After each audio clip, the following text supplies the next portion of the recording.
Assalamualaikum students. How are you? Hope you will be fine by the grace of Almighty Allah.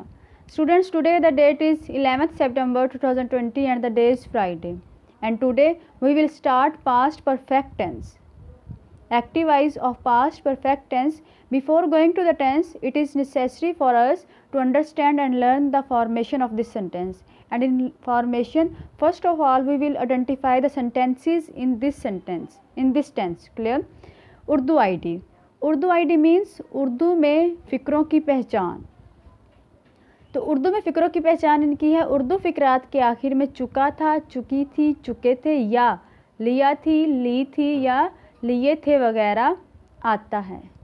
Form of verb past perfect tense में third form use होती है और helping verb इसका एक ही है had. Clear? हमारे पास Urdu ID है, form of verb है, हेल्पिंग वर्ब है। अब हम इस टेंस में सेंटेंसेस को बनाना सीखेंगे। तो सबसे पहले फॉर्मेशन में हम एफर्मेटिव सेंटेंसेस लेते हैं। एफर्मेटिव सेंटेंसेस मीन्स सादा फ़िक्रात। सादा फ़िक्रात में सबसे पहले हम सब्जेक्ट राइट करते हैं, फिर हैड, फिर third form of verb, then object. Clear? Example में आप देख सकते हैं वो कराची जा चुका था, वो कराची जा चुका था। He had gone to Karachi. He subject as a subject use हो रहा है, हैड हेल्पिंग वर्ब है, gone third form of verb है to Karachi. He had gone to Karachi. Clear? Negative sentences में आ जाए। नेगेटिव सेंटेंसेस में सबसे पहले हम सब्जेक्ट राइट करते हैं, then had, then not, then V3 से मुराद है वर्ब की थर्ड फॉर्म प्लस ऑब्जेक्ट। तो एग्जाम्पल में आप देख सकते हैं उसने ख़त नहीं लिखा था, उसने ख़त नहीं लिखा था। He had not written a letter, he had not written a letter. Clear? अब हम इसके इंट्रोगेटिव सेंटेंसेस करेंगे और इंट्रोगेटिव सेंटेंसेस में एज यू नो कि सबसे पहले हम हेल्पिंग वर्ब राइट करते हैं, फिर सब्जेक्ट, फिर V3 plus object and at the last question mark. Clear? तो एग्जाम्पल में देखें, क्या लड़कियां गीत गा चुकी थी, क्या लड़कियां गीत गा चुकी थी। Had the girls. अब चूंकि इस टेंस में हेल्पिंग वर्ब भी हमारे पास एक हैड है तो सिंगुलर के साथ भी हैड यूज़ होगा और प्लूरल के साथ भी हैड ही यूज़ होगा। हैड द गर्ल्स संग द सॉन्ग्स। संग सिंग की थर्ड फॉर्म है, सिंग sang sung, sung the songs. Interrogative sentences as you know के तीन तरह के होते हैं, simple, interrogative and double interrogative sentences. तो ये सिंपल है, क्या लड़कियां गीत गा चुकी थी। इंट्रोनेक्टिव सेंटेंसेस वो सेंटेंसेस होते हैं जिनमें इंट्रोगेटिव भी हो और नेगेटिव भी हो। तो क्या अमजद ने कल सबक याद नहीं किया था। Had Amjad not learned the lesson yesterday या सिर्फ लेसन। क्या अमजद ने सबक याद नहीं किया था। Had Amjad not learned the lesson.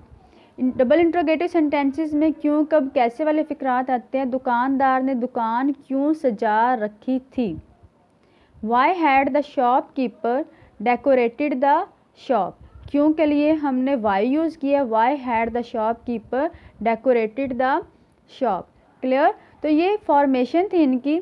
इस टेंस में एक और बात भी पाई जाती है, वो ये है कि इस टेंस के फ़िक्रात में आमतौर पर दो काम किए जाते हैं, जिसमें एक मुकम्मल हो चुका होता है और दूसरा मुकम्मल होने पर शुरू होता है। Clear?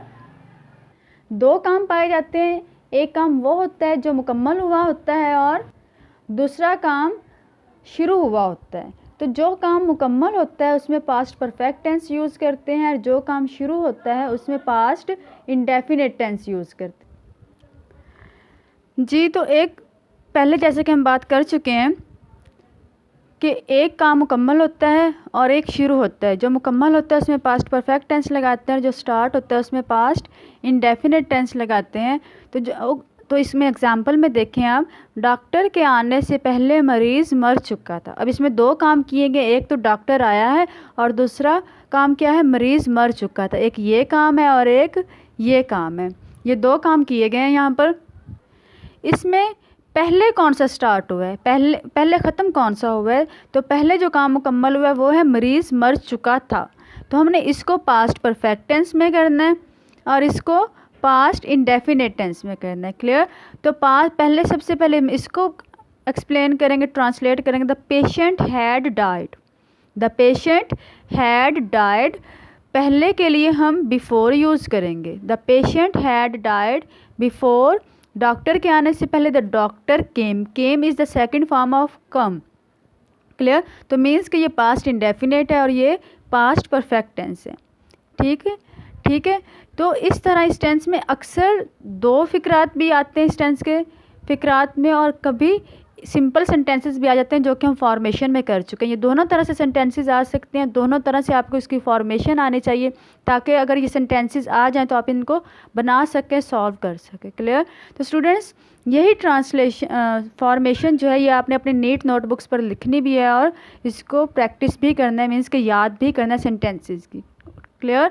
Okay, take care and Allah हाफिज़।